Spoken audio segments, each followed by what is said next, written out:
ومن يضلل فلا هادي له. أشهد أن لا إله إلا الله وحده لا شريك له، وأشهد أن محمدًا عبده ورسوله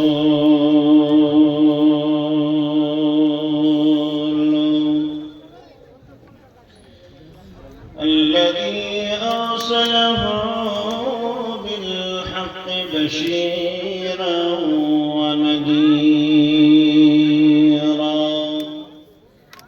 وداعيا إلى الله بإذنه وسراجا منيرا.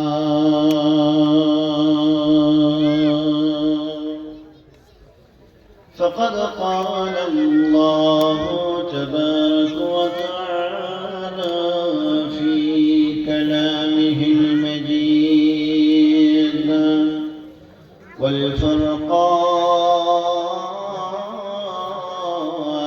الحميد.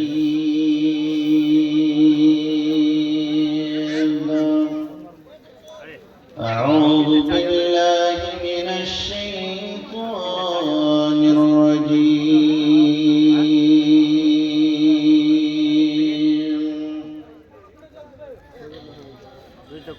ومن يتولى الله ورسوله والذين آمنوا فإن حزب الله هم الغالبون.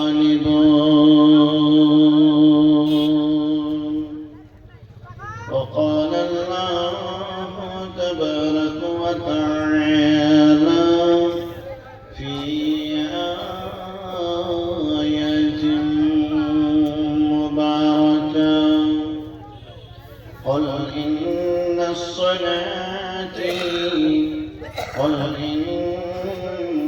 صلاتي ونسكي ومحياي ومماتي لله رب العالمين.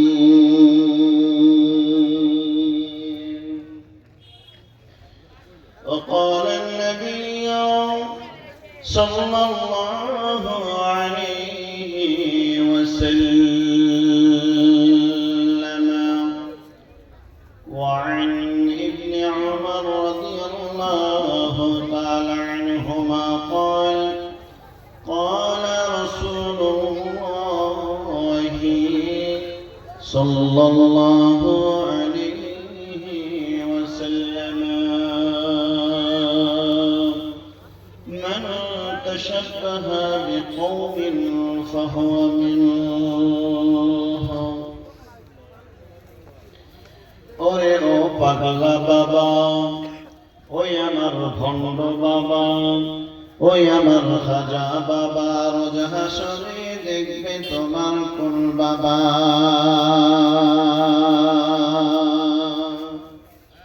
ওরে ও পাগলা বাবা, ওই আমার খাজা বাবা, ওই আমার ধর্মের বাবা, রোজ হাসরে দেখবে তোমার কোন বাবা।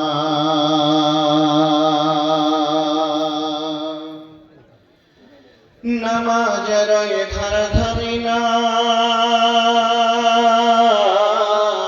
কোরআনের ধার ধারি না, মাজারেতে গাঁজা খাই, লম্বা লম্বা চুল রেখেছে শিকল পরা সারা গায়,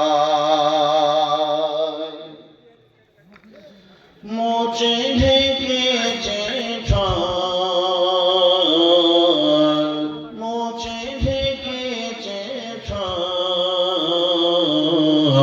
চেনা যায় না কে কারবার। ওই আমার ভণ্ড বাবা, ওই আমার খাজা বাবা, ওই আমার ধর্মের বাবা, রোজ হাসরে দেখবে তোমার কোন বাবা।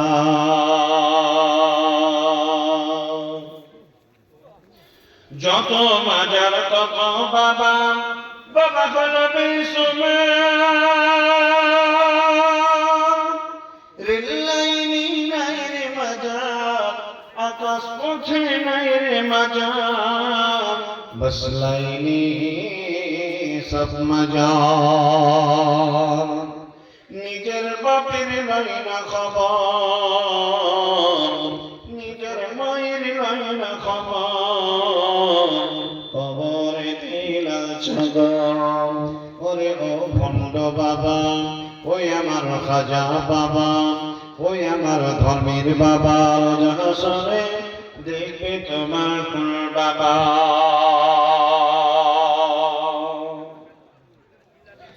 মাজার বাবা শাসনে নিয়ে ধন আল্লাহর দিনে এখনো সময় আছে, এখনো তো আছে, তবে বনে হমির। পিতা মাতার চরণ শিবায় হবে ভাই জান্নাতি। ওরে ও ভণ্ড বাবা, ওই আমার খাজা বাবা, ওই আমার ধর্মের বাবা, রাজা হাসনে দেখবে তোমার কোন বাবা। নামাজের ধারা ধরে নাও, কোরআনের ধারা ধরে নাও, মাজারে যে গাঁজা খায় লম্বা লম্বা চুল রেখেছে, শিকল পরা সারা গায়, মুছে ঢেকেছে চিনা যায় না কে কারবার। ওই আমার ভণ্ড বাবা, ওই আমার খাজা বাবা, ওই আমার ধর্মের বাবা, রাজা হাসনে দেখবে তোমার কোন বাবা। লিল্লাহি তাকবীর, লিল্লাহি তাকবীর। সদরে জলসা সম্মানিত আজকের চলমান সভার মহামান্য যোগ্যতম সুধী সভাপতি মহাশয়, ওই সদরে জলসার সম্মানিত যোগ্যতম নাইবে সভাপতি মহাশয়, আগত বহিরাগত আজকের উপস্থিত আকাশের তারকা সাদৃশ সুধী ওলামায়ে কেরামগণ, বয়োজ্যেষ্ঠ বয়োকনিষ্ঠ দিনদার ইমানদার পরহেজগার, আমার সামনে বসে থাকা সুপ্রিয় ভাই ও বাবা জীবন, প্রজেক্টরের মাধ্যম থেকে শুননেওয়ালি সম্মানিত মা ও বোনেরা, সর্বাগ্রে সে মহান মালিকের নামে আমরা অন্তরস্থল থেকে তার প্রশংসা আদায় করছি, যে মহান মালিক এ যাবৎ পর্যন্ত এই ছাউনির তলায় বসে ধৈর্য ধরে কোরআন ও হাদিসের আলোচনা তৌফিক যিনি দান করেছেন, সেই মালিকের জন্য আমরা আপনারা সকলেই অন্তরস্থল থেকে তার প্রশংসা আদায় করুন। জোরে বলেন আলহামদুলিল্লাহ।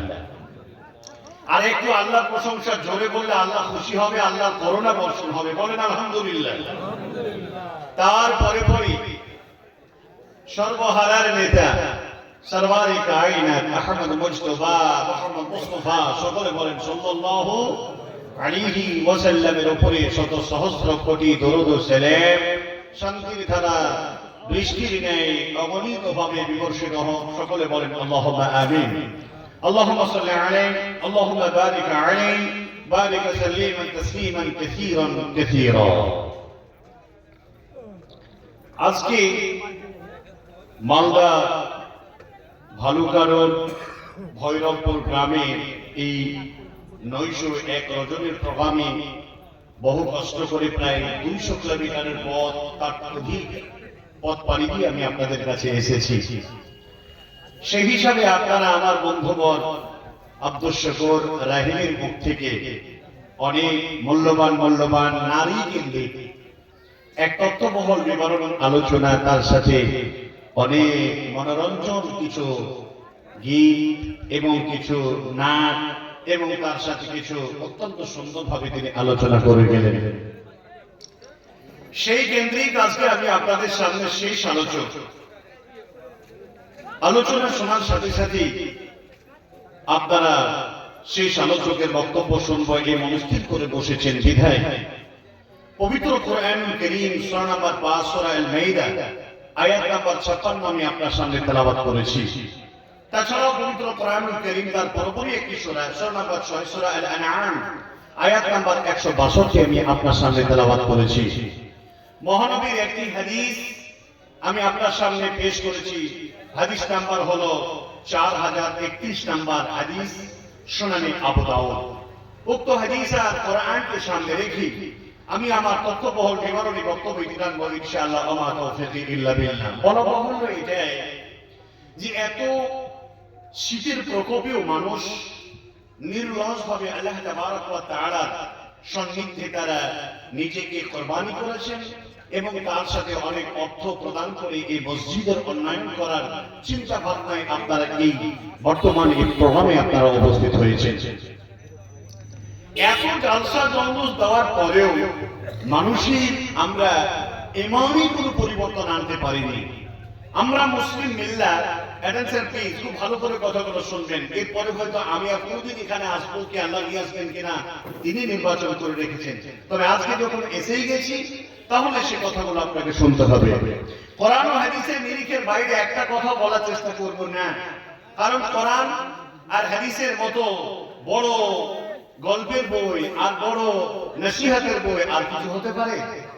আল্লাহ তাবারক ওয়া তাআলার কাছে আমরা এই চিন্তা ভাবনায় মনোনিবেশন করব, আমরা এই ধ্যান ধারণা নিয়ে আজকের আলোচনা শুনবো ইনশাআল্লাহ। তবে বর্তমান যা প্রেক্ষাপট, বর্তমান যা পরিস্থিতি, এই পরিস্থিতিতে মুসলমানদের যা রূপরেখা, যা মানুষের চরিত্র, যা সমাজে রেখাপাত করেছি আমরা, তা একটা মুসলমানের নৈতিক নীতি হতে পারে না। আমরা আজকে এটা চলছে 2026 বর্ষের নববর্ষের আজকে প্রথম এই জানুয়ারি মাসের আজকে প্রায় 6 তারিখ, তাই তো? এই 6 তারিখে আপনি দেখুন, চতুর্দিকে দেখেন আজকে আস্তে আস্তে রাস্তাটা একটু ভুল করেছিলাম, মাঠের মধ্যে দিয়ে শর্ট রাস্তা দেখিয়ে দিয়েছে লোকেশন। তো দেখি সেখানে একটা জায়গায় ডিজে বাজিয়ে, লাইট বাজিয়ে কিছু যুবক পাগলের মতো সেই গান বাজনা ডিজের সামনে দাঁড়িয়ে পয়সলা বা পিকনিক আর এই জানুয়ারির নববর্ষের হ্যাপি নিউ ইয়ারের একটা আনন্দ উপভোগ করছে। এটা কি মুসলমান ছাড়া অন্য কেউ নয়? এটা মুসলমানদের নীতি হতে পারে না কখনো। তারপরও গত কয়েকদিন আগে দেখলাম আমাদের মুর্শিদাবাদের ফারাক্কা ব্যারেজ, যে ফারাক্কার ব্যারেজে কয়েক হাজার একর সম্পত্তি, যেখানে চাটিয়াল ময়দান পড়ে আছে। একটা মানুষ যদি সারাদিন উলঙ্গ হয়ে দাঁড়িয়ে থাকে আর যদি কোনো মানুষ দেখবো মনে করে, ওই দিকে মানুষ আর তেমন অসময়ে যায় না, এইরকম একটা ব্যাকওয়ার্ড একটি জায়গা। তো সেই জায়গায় দেখি বড় বড় স্করপিও, ফোর হুইলার গাড়ি, জমিন শুধু দেখা যায় না, শুধু চার চাকার রং সাদা কালো গাড়ি দাঁড়িয়ে আছে, শুধু মাথা চুল আর মানুষ ছাড়া কিছু দেখা যায় না। এরা করছে নাকি? নববর্ষের তারা পিকনিক, নববর্ষের তারা আনন্দ উদযাপন। সুবহানাল্লাহ, এরা অন্য কারো ঘরে ছেড়ে নয়। মুসলিম আজকে মুর্শিদাবাদের মধ্যে প্রায় 2007 সালের সেচার রিপোর্ট অনুযায়ী এরা হলো 67.63% মুসলিম মেজরিটি এরিয়া। আর সেই মুর্শিদাবাদে চলছে পিকনিক, নববর্ষের আনন্দ উদযাপন। এমনকি আপনাদের মালদা, দিনাজপুর, উত্তর এবং দক্ষিণ সমস্ত জায়গায় মুসলমানদের যুবক ছেলেদের আজ নারী ও পুরুষের এক আনন্দ উল্লাসে তারা মেতে আছে।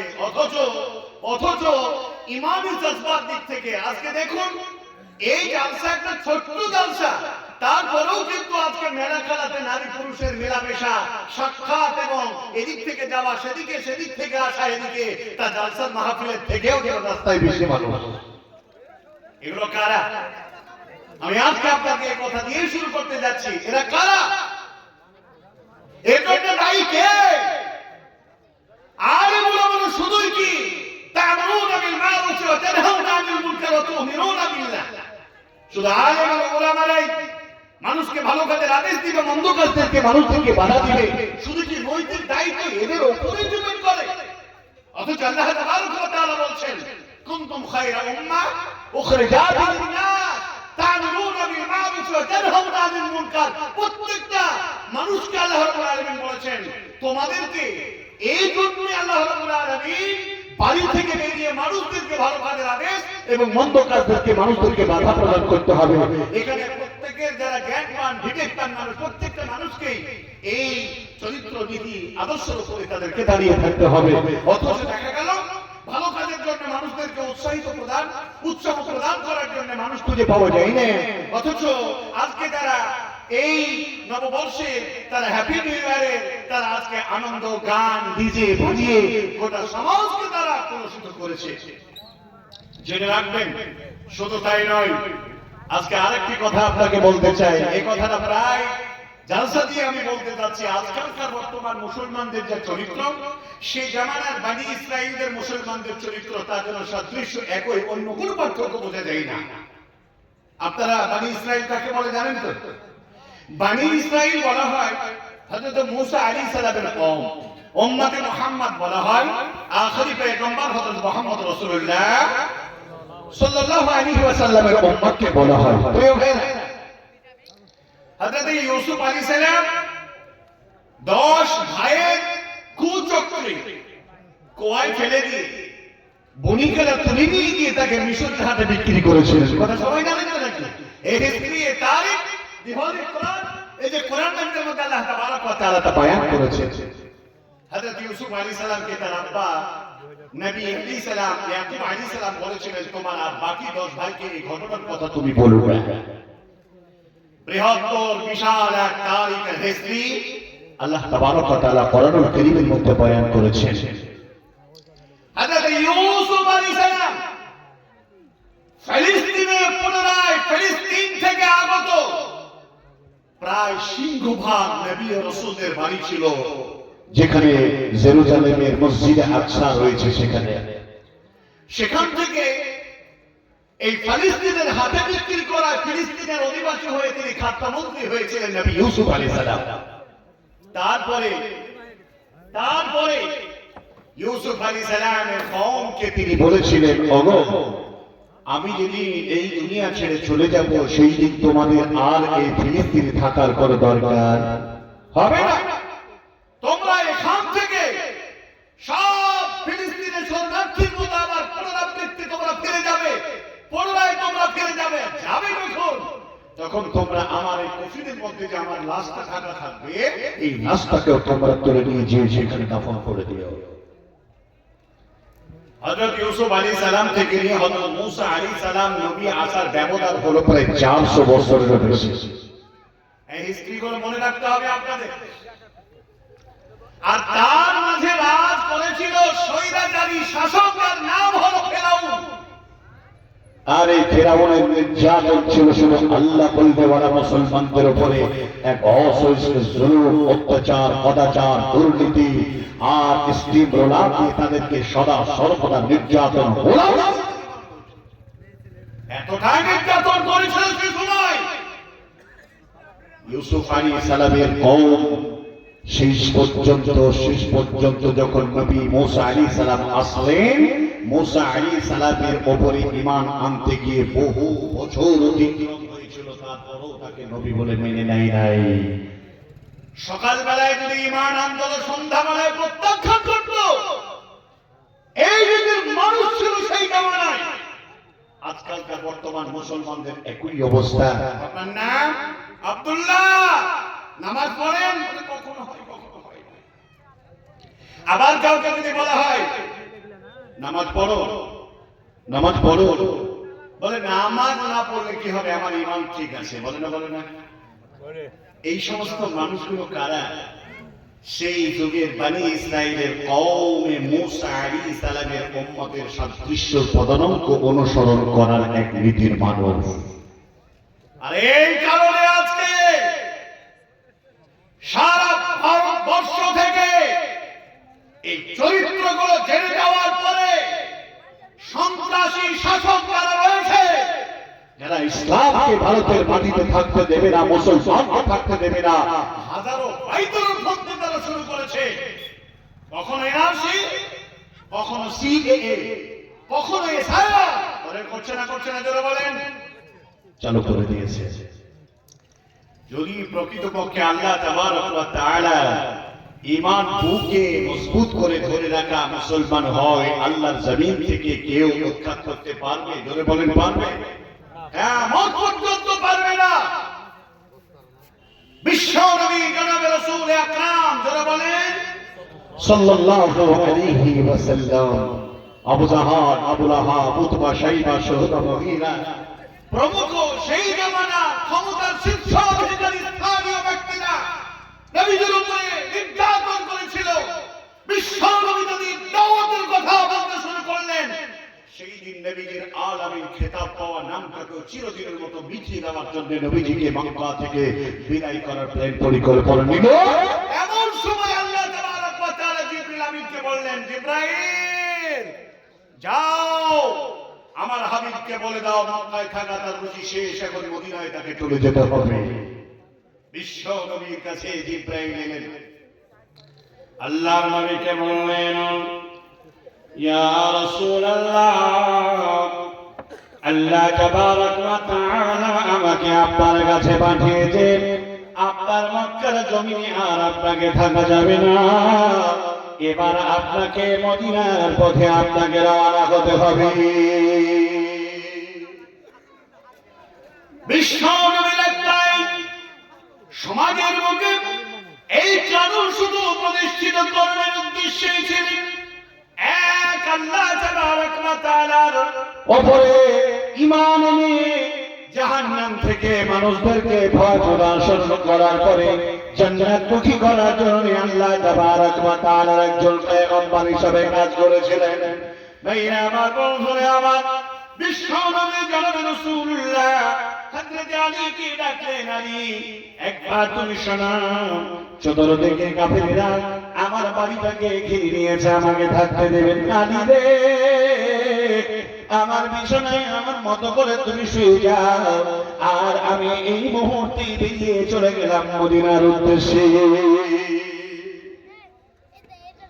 আল্লাহর নবীকে বলি, আলী ইয়া রাসূলুল্লাহ, আমার মতো আর কেউ সৌভাগ্যবান বান্দা হতে পারে? বিশ্ব নবী মনে করে আমাকে তারা ঘরের ভিতরে ঢুকে যাবে, তরবারি দিয়ে কুচি কুচি করে দেখবে। ইয়া রাসূলুল্লাহ, আমার মনের ভিতরে এই তরবারির আঘাতে কুচি কুচি অবস্থায় হওয়ার পূর্বে আমার এটাই সান্ত্বনা হবে, আমার মতো আলীর বিনিময়ে বিশ্ব নবী দুনিয়ায় বেঁচে আছে।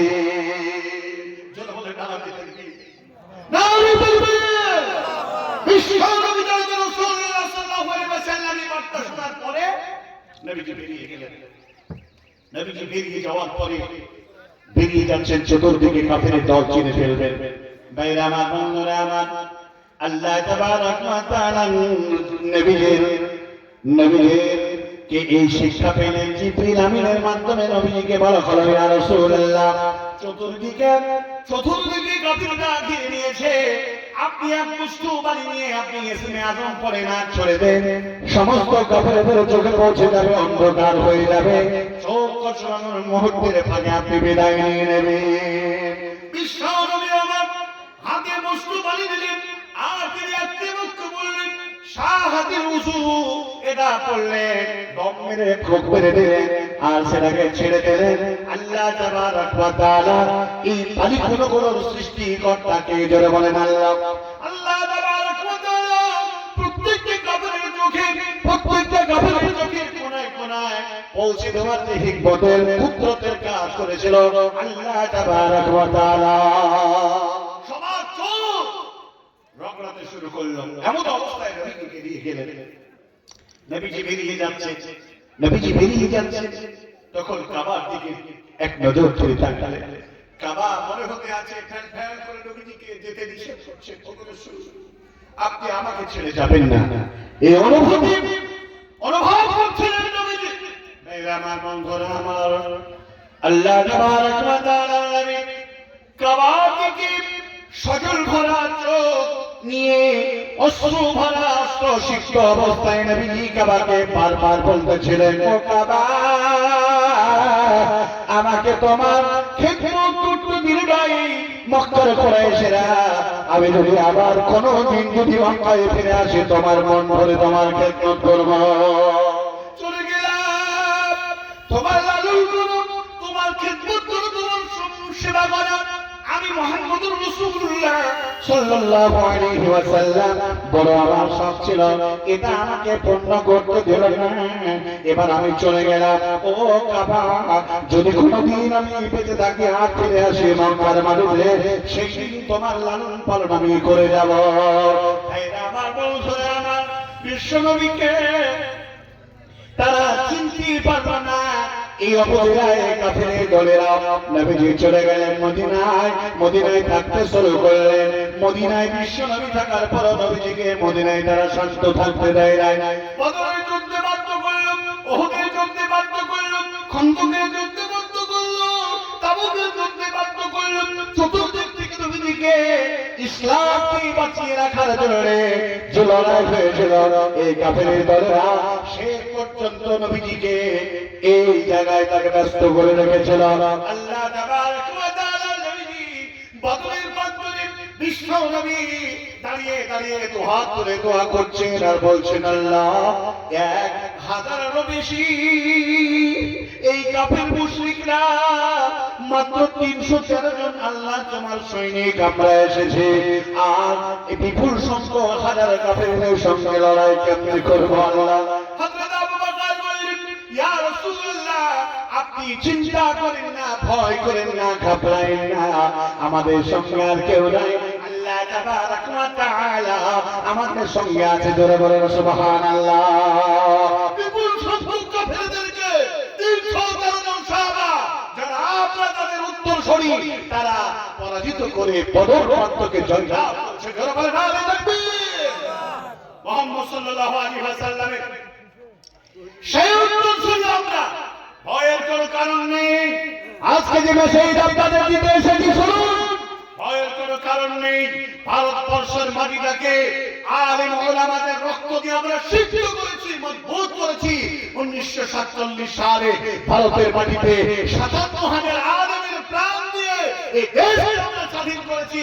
এই দেশ আমাদের, এই দেশে আমরা থাকবো, এই দেশ থেকে আমাদেরকে কেউ উৎখাত করতে পারবে না। জোরে বলেন ইনশাআল্লাহ, আরো জোরে বলেন ইনশাআল্লাহ। এই যদি অবস্থার পরে ভরসা থাকে, তাহলে তাদেরকে বুঝান আখেরি পয়গম্বর হযরত মুহাম্মদ রাসূলুল্লাহ সাল্লাল্লাহু আলাইহি ওয়াসাল্লাম তিনি কোন চরিত্রের অধিকারী মানুষ ছিলেন তারা জানে না, আর জানলেও তারা এটা মানুষের সামনে তুলে ধরে না। মুহাম্মদ সাল্লাল্লাহু আলাইহি ওয়াসাল্লাম দীর্ঘ সময় অতিক্রম করার পরে মদিনা থেকে এবার মক্কায় পদার্পণ করছেন। সাল কি ছিল? হিজরিটা ছিল 8ম হিজরি। 8ম হিজরিতে যখন নবী মক্কায় আসছেন, তখন সারা পৃথিবীর আনাচে কানাচে আর বাক কান্ট্রির কোন জায়গায় ইসলাম পৌঁছাতে বাকি ছিল না। জোরে বলে আলহামদুলিল্লাহ। বিশ্ব নবী যখন পৌঁছাচ্ছেন, সংবাদ হয়ে গেছে মক্কায়, ঘোষণা হয়ে গেছে, তো যারা কাফির মুশরিক তারা কচুর পাতার মতো, ফলার পাতার মতো তারা গলা দিতেছিল। আজকে মোহাম্মদ আসবে, তার উপর যে আমরা নির্যাতন করেছি, অত্যাচার করেছি, এই মানুষটা আমাদের আর কাউকে প্রাণে ভিক্ষা দেবে না, সবাইকে হত্যা করবে। এটা স্বাভাবিক মানুষের ভাবনা। আল্লাহ তাবারক ওয়া তাআলা রাসূল সাল্লাল্লাহু আলাইহি ওয়াসাল্লাম তাদের ঠোঁট মুখ এমন ভাবে ভাইব্রেশন হতেছিল, এমন ভাবে কাঁপতেছিল, কণ্ঠ নালিকার আত্মা যেন কণ্ঠ নালী থেকে বেরিয়ে যেন মনে হচ্ছে ঠোঁটের কাছে এসেছে। কথা বলতে গিয়ে কথায় কথায় বাড়ি যায়। মানুষ আসামি যখন হয়, কোন অপরাধ যখন প্রমাণ হয়ে যায়, এই মানুষটার শরীর পর্যন্ত প্রত্যেকটা লোমকূপের গোড়া দিয়ে ভয়ের এক ভিতর একটা বেরিয়ে আসে। মুহাম্মদ সাল্লাল্লাহু আলাইহি ওয়াসাল্লাম বুঝতে পারলেন মক্কার একটা মুশরিক কাফের আজকে স্থির নেই, সবাই কাঁপতেছে, কেউ প্রাণে বাঁচবে না, পালাবার কোন রাস্তা নেই। দুনিয়াতে যদি অবস্থা হয়, আখিরাতে কি হবে? ভাইরা আমার, বন্ধুরা আমার, আল্লাহর নবী জনাবে রাসূলুল্লাহ বলুন একবার সাল্লাল্লাহু আলাইহি ওয়াসাল্লাম এই অবস্থা দেখার পরে নবীজি এলান করে দিলেন, ও আজকের মক্কার কাফের মুশরিকরা, আমি বিশ্ব নবী মক্কায় প্রবেশ করে দিয়েছি, আর তোমরা শুনে নাও, তোমাদের আর কোনো ভয় নাই, আমি বিশ্ব নবী সকলকে ক্ষমা করে দিলাম। কেউ তোমরা ভয় করবে না, কাউকে তোমাদের ভয়ের কোনো কারণ নাই, কোন রকমের কোন টেনশনের কারণ নাই। আমি বিশ্ব নবী তোমাদেরকে ক্ষমা করে দিলাম। শুধু তাই নাই, শুনে না, আমি নবীজি তোমাদেরকে এলান করে দিলাম, আমার চাচা আবু সুফিয়ানের বাড়িতে যারা নেতা বলে যার বাড়িতে তোমরা আশ্রয় নিয়েছো, এই নেতার বাড়িতে যতজন আছো সবাইকে আমি ক্ষমা করে দিলাম। নবীজি চলতে আসেন, এক বৃদ্ধ বৃদ্ধা বুড়িমা কতগুলো পুটলি পাতলা সামান নিয়ে নিজের ঘর ত্যাগ করে পালিয়ে যেতে আসে। যাচ্ছে কোথায়? একটা পাহাড়ের আড়ালে, গাছের আড়ালে প্রাণ ভিক্ষার জন্য, লুকানোর জন্য পালাতে আছে। নবী তিনি চোখে পড়ে গেল, বুড়িমা যাচ্ছি কোথায়? বলে যাব কোথায়? আজকে আব্দুল্লাহর পুত্র সন্তান মুহাম্মদ মক্কায় প্রবেশ করেছে, আমাদের কাউকে বাঁচিয়ে রাখবেন না, আমাদেরকে কেটে মাটিতে পুঁতে দেবেন। শুধু মক্কায় বাইতুল্লাহ কাবা তাদের আল্লাহর ইবাদত ছাড়া কোনো কিছু থাকবে না। এই সমস্ত মূর্তিকে ভেঙে থানচুর করে দেওয়া হলো, কাবা পরিষ্কার করে দেওয়া হলো, মক্কা সেদিন স্বাধীন হতে আছে। আর এই পরিমাণ নবীজিকে এই ধরনের কথা বলে নিজের বাসভবনকে ত্যাগ করে পালিয়ে যেতে আছে। আল্লাহর নবী বলছেন, আপনি একাই মালগুলো নিয়ে যেতে পারবেন না, আমি আপনার মালগুলো একটু পৌঁছে দেই। আল্লাহর নবী পরিবার সমান পাতেগুলো একা পাহাড়ে নাড়ালে করে দিলেন। বিশ্ব নবীকে বলতে আছেন, ও বাবা যুবক, তুমি কে? আর তুমি আমাকে প্রাণে ভিক্ষার স্থানে তুমি পৌঁছে দিলেন। শেষ পর্যন্ত অবাক হয়ে তাকে ধন্যবাদ দিতে আছেন। বিশ্ব নবী তিনি বললেন, আমি হলাম সেই আব্দুল্লাহ পুত্র, আখেরি পয়গম্বর, লা তাদা নবিয়ান, সর্বহারার নেতা হযরত মুহাম্মদুর রাসূলুল্লাহ সাল্লাল্লাহু আলাইহি ওয়াসাল্লাম। আমি হলাম সেই আহমদ মুহাম্মদ। মিনি অবাক হয়ে বলতে আছে, বাবা তোমার বিরুদ্ধে কত কত মন্তব্য শুনেছি রে বাপ, আমি তোমার কথা শুনতে শুনতে অতিষ্ঠ হয়ে আমার জীবনে কত না তোমাকে গালি দিয়েছি, কত না তোমাকে বাজে মন্তব্যের কথা আমার অন্তর থেকে প্রকাশ করেছে। অতএব আজকে যতদিন তোমার কথা শুনেছি না, তোমার প্রতি আমার কত রাগ, কত ক্রোধ, যার ফলে নিজের বাসভবনকে পরিত্যাগ করে দিয়ে আজ আমি পালিয়ে আসতে আছি পাহাড়ের মানে পেছনে আড়ালে। আল্লাহর নবীকে বলে, বাবা সত্যি করে যদি তুমি সেই মানুষ হও, এই কনসেপ্ট, এই ধর্ম, এই ধর্ম আমার ভিতরে যারা দিয়েছে, আজ তারা ভুল কথা বলেছে, আমি মানুষ চিনতে ভুল করেছি। বাবা মুহাম্মদ সাল্লাল্লাহু আলাইহি ওয়াসাল্লাম, দয়া করে তোমার মন্ত্রখানা পড়ায় আমাকে ইসলাম কবুল করিয়ে দাও। আল্লাহ নবী বললেন, পড়ে না ইলাহা ইল্লাল্লাহ মুহাম্মাদুর রাসূলুল্লাহ, আশহাদু আল্লা ইলাহা ইল্লাল্লাহ ওয়াহদাহু লা শারীকা লাহু ওয়া আশহাদু আন্না মুহাম্মাদান আবদুহু ওয়া রাসূলুহু। সারা পৃথিবীর যারা ইসলামের সুশীতলে যারা আসতে পারে নাই, মুসলমান ভৈরবপুর গ্রামের জননী মা ভাই বন্ধু আপনাদের জানাতে চাই, এদেরকে এই ধারণা গুলো দিতে হবে, এই যুবকপন করতে হবে। মুসলমান বিশ্ব নবীকে অনুকরণ করেন, এই নবীজির সঙ্গে কাল কিয়ামতের ময়দানে উপস্থিত হবে। লক্ষ লক্ষ মানুষ নয়, কোটি কোটি মানুষ নয়, বিলিয়ন বিলিয়ন বিলিয়ন পৃথিবীতে আদম আলাইহিস সালাম থেকে নিয়ে কিয়ামত পর্যন্ত যত মানুষ এসেছিল আর যত এসেছে আর যত আসবে, সবাইকে কিয়ামতের ময়দানে এক জায়গায় হতে হবে। সেই দিন যারা আখেরি পয়গম্বর হযরত মুহাম্মদুর রাসূলুল্লাহ সাল্লাল্লাহু আলাইহি ওয়াসাল্লামের উম্মত তারা শুধুমাত্র সে জায়গায় সম্মানিত স্থানে পৌঁছাবে। বিশ্ব নবী তাদেরকে নিজে হাতে পিয়ালায় করে তাদেরকে হাউজে কাউসার পানি পান করাবেন। এই সব এই পুরস্কার পাওয়া মুসলমান যারা আল্লাহ তাবারক ওয়া তাআলার জমিনে যারা আমরা অবস্থান করেছে, এই সারা পৃথিবীর বাতিল শক্তিদেরকে তাদের চরিত্র বহি প্রকাশ করে বোঝাতে হবে আমি মুসলিম চিরনবী, মরণকে করি না ভয়, মরণের শহীদ বাঁচলে কাজে এটা আমার পরিচয়।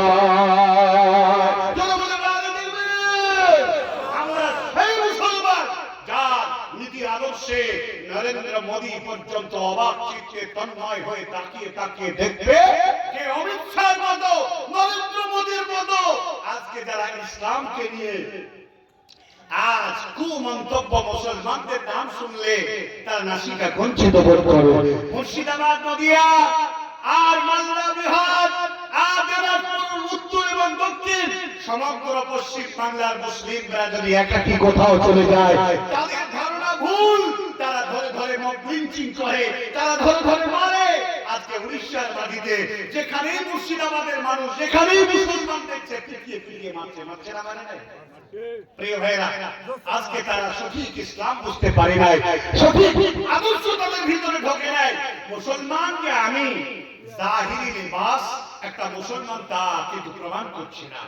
আজকে দেখবেন নাম আব্দুল্লাহ, ও মুসলমান, সাহিত্য দাও ইনকোয়ারিতে তোমাকে যেতে হবে। আসলে নাম দেখে মুসলমান, দাড়ি চাচা, মাথার চুলটা মেশির মতো কাটা, অক্ষয় কুমারের মতো পোশাক, হ্যাঁ, আর চলচ্চিত্র যুগে আবহাওয়া নিজেকে রং বদলে ফেলেছে। মুসলমান না হিন্দু না জৈন না খ্রিস্টান কিছু বোঝা যায় না। আর তখন তাকে ইনকোয়ারি করে বলে আব্দুল্লাহ, তবে চেঞ্জ করে দেখা যায়। তাকে যখন কাপড় বা প্যান্টটা চেনটা খুলে দেখে, দেখছে সত্যিকারে হেয়ারকেল চলছে, মানে খাতনা দেওয়া আছে মুসলমান, তখনই তার উপরে শুরু হয় পিটুনি, তখনই তার উপরে শুরু হয় নির্যাতন, অত্যাচার। আজকে এই অবস্থায় মুসলমানদেরকে দুরবস্থায় ফেলে রেখেছে, এর জন্য অন্য কেউ দায়ী নয়, এই জন্য আমরাই দায়ী। জেনে রাখবেন, আজকে মুহাম্মদ সাল্লাল্লাহু আলাইহি ওয়াসাল্লামের আদর্শ আমরা হারিয়েছি। সারা পৃথিবীর মুসলিম যদি এই প্ল্যাটফর্মে আমরা আসতে পারি, কোন প্ল্যাটফর্মে? আল্লাহ তাবারক ওয়া তাআলা পবিত্র